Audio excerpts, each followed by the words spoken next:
皆さんこんにちは、パルです。今日も先生のポッドキャストを聞きに来てくれてありがとうございます。実は先生の家にアップルの有線のイヤホンがあることを思い出して今使ってみているんですけど、いつもと比べて音質いかがですか？もしいつもよりもこのイヤホンを使っている方が音質が良ければマイクを買うまでこれで代用したいなと思っています。今日はちょっと試しにこのイヤホンを使って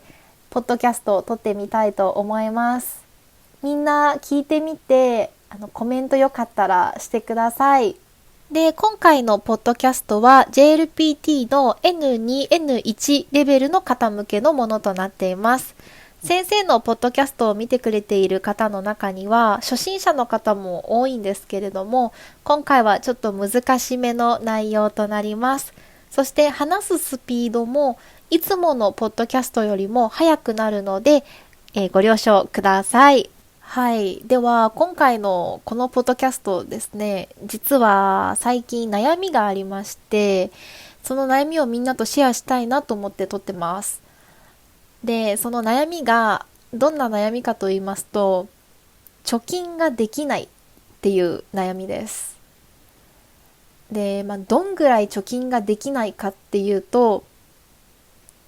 笑えないぐらい貯金ができないんですよ。で、それは、その給料が少ないとか、そういう理由ではなくて、自分の性格の問題です。貯金ができなくて、すぐに使ってしまうタイプなんですね。で、この悩みって正直今に始まったことではないんですけど、来月27歳になるなっていうことを考えていたら、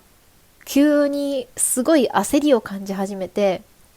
もう27歳だけど大丈夫かな、もう30手前だけど、この貯金額はやばいんじゃないかなと思って、それでいろいろインターネットで調べてみたんですよ。まず、20代後半の平均貯蓄額がいくらなのかなと思って、で貯蓄額っていうのは貯金額のことです。貯金がいくらあるかどうかってことですね。それを調べたら、あくまで平均の話なんですけど、単身世帯であれば121万円から176万円ぐらい、2人以上の世帯だったら249万円から214万円ぐらいっていう風にインターネットでは書かれてました。もちろん個人差は大きいですけど、大体の貯蓄額がそのぐらいだよっていう風に書かれてました。で、他にもライフスタイルみんな人によって違うので、実家暮らしなのか一人暮らしなのかとか、あとは例えば、結婚してるよとか出産したよとか、住宅購入したよ、お家買ったよっていうのとかでそれぞれ変わってきますが、大体の平均がそのぐらいで、平均よりもかなり少ない人だと10万円から30万円程度っていう風に書かれてたんですね。当たり前に3桁もないんですよ、貯金。みんな100万以上あるのってびっくりしちゃって、調べたら余計焦っちゃいました。で、貯蓄状況のところをね、見てみると、仕事に慣れてきて収入が安定し始める時期だから、貯蓄に回せる金額が増える人もいるよ、みたいな。で、その反対に、さっき言ったみたいに、結婚とか出産とか住宅購入した人とかであれば、その使う金額が増えるから貯蓄額が他の人に比べて少なくなるみたいな書いてあって、結婚まだしてないし、ましてや出産もしてないし、住宅購入もしてないのに全然ないんだけどって思って、でも心の中ではすっごい貯金したいんですよ。もう貯金したくて仕方がないっていう感じで、みんなどうしたら貯金できますかね？みんなどうです？自分の年齢とちょっと照らし合わせてみて、今貯金ってできてますか？いや本当に1000円2000円1万円とかでも貯金できる人ってすごいなって思ってます。もう1000円貯金するのもすごい頑張らないとできないっていうか、だらしないって言われちゃえばそれまでなんですけど、貯金の目安とかもあるらしくて、月々の貯蓄目安、1ヶ月だいたいいくらぐらい貯金できたらいいよっていうのが、収入の15から20%程度なので、手取り収入の約3から8万円みたいな書かれてて、それだと無理なく貯められるらしいんですよ。インターネットによると。無理無理、そんな3から8万なんて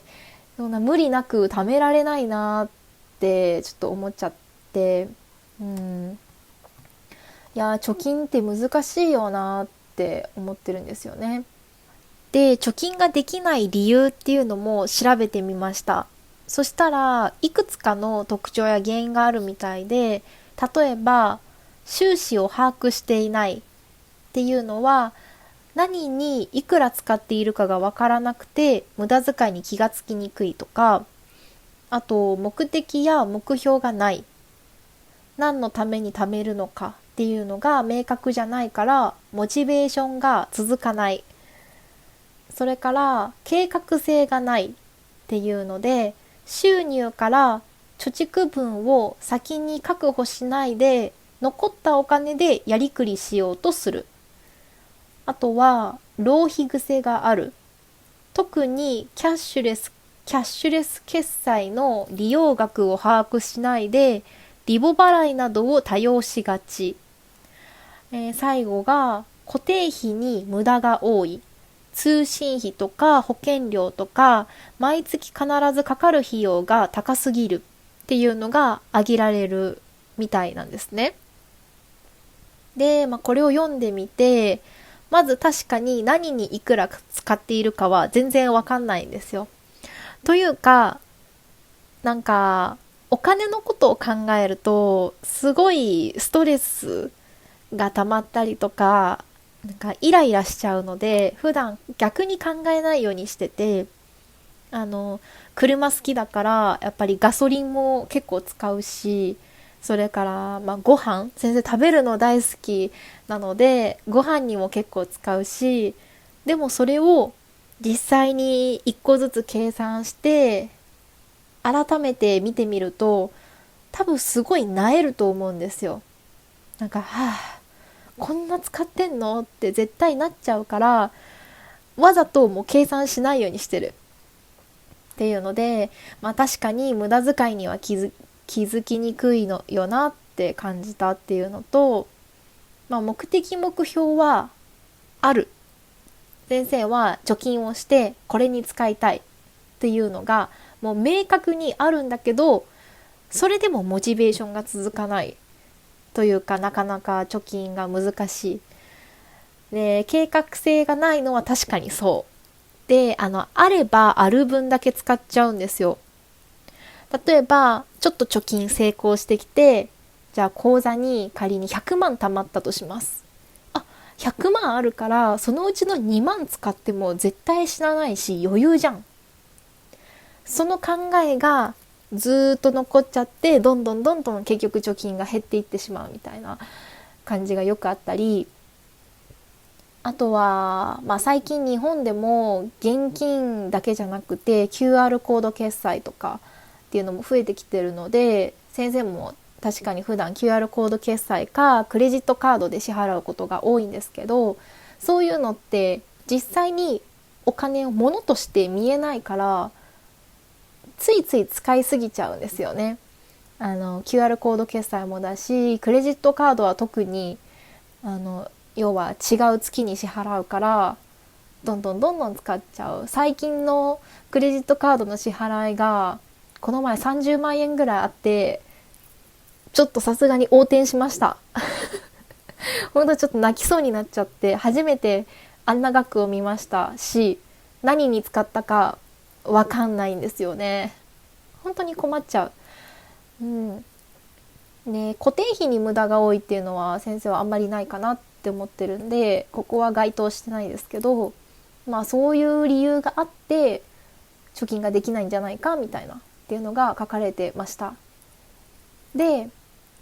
じゃあ逆にどうしたら貯金を始められるのかっていうところで、さっきの問題を解決する部分、収支を把握しましょうとか、固定費を見直しましょうとか、小さい目標から始めましょうみたいな書いてあるんですけど、小さい目標から始めましょうっていうところに、1万円貯めることを目標にするなど達成しやすい小さな成功体験を積み重ねましょうみたいな書いてあって、いや先生にとって多分1万円っていうのは小さな目標じゃないから、小さな目標ってなると100円とか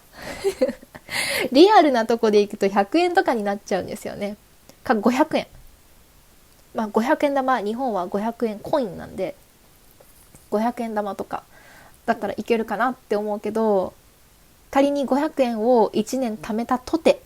じゃないですか。まあ、ある程度の額にはなるのかもしれないけど少ないじゃないですか。そんな安い貯金じゃなくて、もっと大人として若干余裕が持てるぐらいの蓄えをしたいなって思ってて、まあお金のね、なんていうかな、貯金って心の安定につながると思ってて、貯金が少ないと普段の生活にも焦りが出ちゃう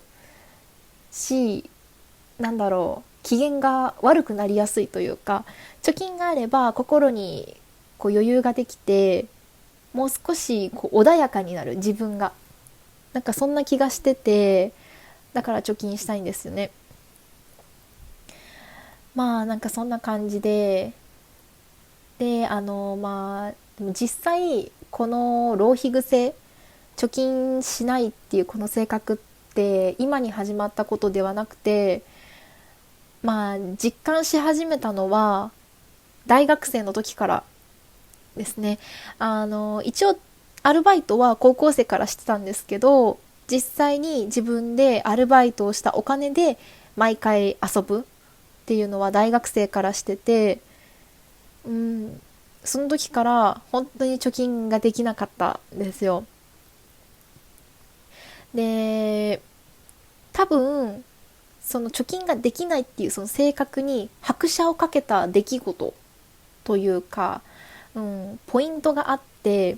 なんか大学生の時に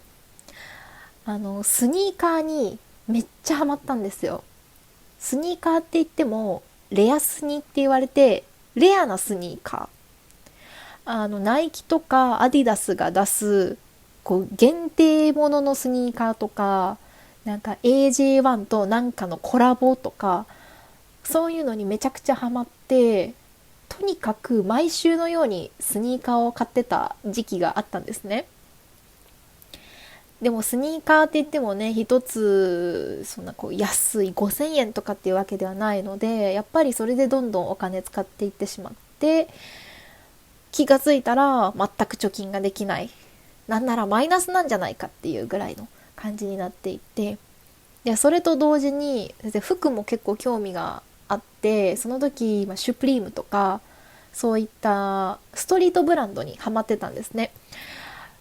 それもまあお金がかかる、一着買って満足とかじゃないから、どんどんどんどん買って溜まっていってみたいな感じで、あの時が始まりでしたね。でもなんか気がついたら、そういうストリート系も若干飽きてきていたというか、もうそろそろかなみたいな時があって、それと同時に違うタイプのものにハマったんですよ。それがハイブラ。ハイブラっていうのはハイブランドのことで、まあ俗に言うルイ・ヴィトンとかシャネルとかグッチ、バレンシアガ、プラダ、ディオールとか、そういうブランドのことをハイブラって言うんですけど、ハイブラにハマっちゃったんですね。もちろんもっとお金かかりますよね。本当によく買ってましたね。ハイブラのスニーカー買ったりベルト買ったりとか、く買ってたかな。で今まで買ってきたそういうスニーカーを売ってそのお金で買ったりとか、足りないならそのアルバイトして足して買うとかみたいな感じになってて、で買う時ももちろんクレカを切って買ってました。でクレカを切るっていうのはそのカードをカットするっていうわけじゃなくて、クレジットカードを使って支払いするっていう意味があるんですね。なのでクレカを使って要は買う。で結局そのクレカの支払いの時にはまだそのお金が用意できてなくて支払いができない。でカード会社から電話かかってきて支払いが成功しなかったんでいつまでに払えますかみたいなのも何回かあったりみたいなっていうのを大学生の時に経験してて、それがあっての今なんですけど、なかなかその散財してしまうっていう性格が治らずで、どうしたことかと思っていろいろ調べてて、そしたらなんか2年前ぐらいに MBTI って流行ったじゃないですか。先生の MBTI が ESTP、 日本語で言うと起業家っていうやつなんですけど、なんかこの MBTI、ESTP がどうも行動力と刺激を重視するから計画的な貯金とか家計管理がすっごく苦手で、給料が入るとすぐに散財しやすいですよみたいな、なんていうかな、そういう性格があるらしくて、自分じゃんみたいなもろ自分じゃんって思っちゃって、なんか頑張ろうと思ってたんだけど、それを見たらじゃあしょうがなくねってなっちゃったんですよ。そこでまた貯金のやる気がちょっと減っちゃってみたいな感じで、ただこの ESTP っていうのが実行力と問題解決能力があるから、目標達成型とか冒険型として短期で集中して貯蓄をすると成果が出やすいって書いてあったんですね。だから長期のこう地道な貯金っていうのは苦手だけど、例えば5月までにいくら貯める、絶対貯めるって決めたら結構こう貯めやすいというか性格的にできるみたいな感じらしくて、でなんかこうご褒美として貯蓄するのもいいよみたいな。だから例えば目標額を達成したら旅行に行こうとか、趣味好きなものを一つ買おうとか、そういうご褒美を設けるといいよって書いてあって、今それを実行している最中なんですけど、なんか全然貯金できてないなってなって、だから他にね、なんかこう貯金するのにいい方法があればなんか教えてほしいなと思って、みんなのアドバイス、みんなが実際にこう実践していることでもいいですし、なんか先生にアドバイスがあったらぜひ教えてほしいなと思います。貯金頑張りたいんですっていうのが最近の本当に結構大きな悩みなんですよ。なんで今年の目標は貯金と言いつつ、使いたい目的は決まってるので、そこで大きくまたボンって使ってはしまうんですけど、その目標のために貯めたいなと思ってて、はい、今日はそんな先生の悩み相談のポッドキャストでした本当に皆さん何かアドバイスがあればぜひコメントに書いてください。はい、では今日はちょっといつもよりも先生の笑顔が少ないポッドキャストだったと思いますが、最後まで聞いてくれてありがとうございました。そしてこのイヤホンのマイク効果が良ければいいなと思います。はい、綺麗に音声が取れていることを祈ってます。はい、では今日もね皆さん、ここまで聞いてくれてありがとうございました。ではまた次のポッドキャストでお会いしましょう。じゃあみんなまたね。バイバーイ。